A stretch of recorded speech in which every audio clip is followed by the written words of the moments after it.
All right, today we're going to dive deep inside the human brain. We're going to unpack the actual science of focus, all based on a really fascinating global study. So let's get right into it. Okay, does this sound familiar? You sit down to work, you're ready to go, and then bam. It's like you're fighting this constant storm of notifications, pings, and distractions. It really feels like our ability to focus is a muscle we're all losing, right? But what if the way we think about focus is just completely wrong? Well, that's the exact question a team of neuroscientists set out to answer. They wanted to get past all the usual self-help advice and go straight to the source, our brain, to see what's really happening in there when we try to pay attention. So how in the world did they investigate something like that? Let's go inside the study and check out their method. It was actually pretty rigorous, and what they found was, well, it was revealing. The method was, brilliantly simple. First, the researchers recruited two very distinct cultural groups. Then, they gave them the exact same challenging cognitive tasks. And while these participants were working away, their brains were being scanned using fMRI, which, basically lets you watch brain activity in real time. This gave them this perfect, direct, side-by-side comparison of what was happening inside their heads. Now, the scientists weren't just looking at the whole brain. They were zeroing in on one specific area, the dorsal attention network, or DAN for short.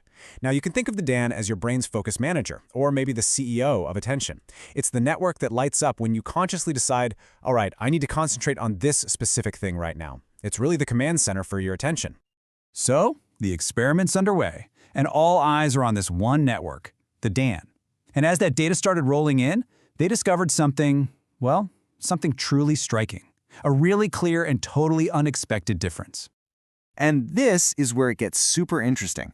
The moment the tasks got harder and they started introducing distractions, the brain scans showed these two very different patterns of activity just pop up. And we're not talking about a subtle difference here. It was a fundamental split in how their brains were operating under pressure. So here's what they found. For the North American group, their DAN showed these intense levels of activity. I mean, it was firing on all cylinders, just working overtime to fight off all those distractions. But in contrast, the East Asian group's DAN, it was so much quieter, way more streamlined. Their brains were achieving the exact same level of focus, but with way less effort. It was just more efficient. Okay, so what does this difference actually mean? Were some brains just hardwired to be better at focusing? Well, the researchers didn't think so. Let's take a look at their interpretation and see how they connected these dots. The lead researcher's conclusion here was, wow, it was powerful. The evidence just didn't point to some kind of innate biological advantage. No way.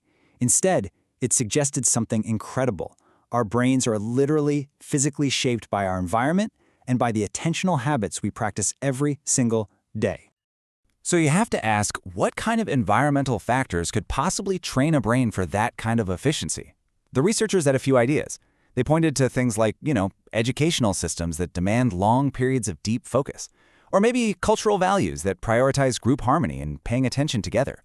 It could even be something as simple as less exposure to that constant digital switch tasking during our formative years. And this right here brings us to the most important part, the big takeaway. What does all this brain science mean for you and me? And how can we actually apply these lessons to improve our own focus? Okay, if you remember one thing, let it be this.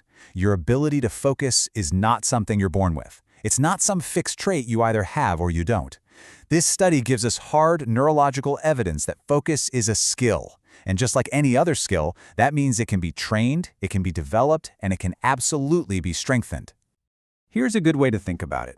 Sure, our basic biology plays a part in our focus, but it's a surprisingly small part. The vast majority, the lion's share, of what determines our ability to concentrate comes directly from our environment and the habits we use to train our attention day in and day out. So, this leaves us with a really important question we have to ask ourselves. Take a look at your daily life, your work, your habits, what you watch, what you scroll through.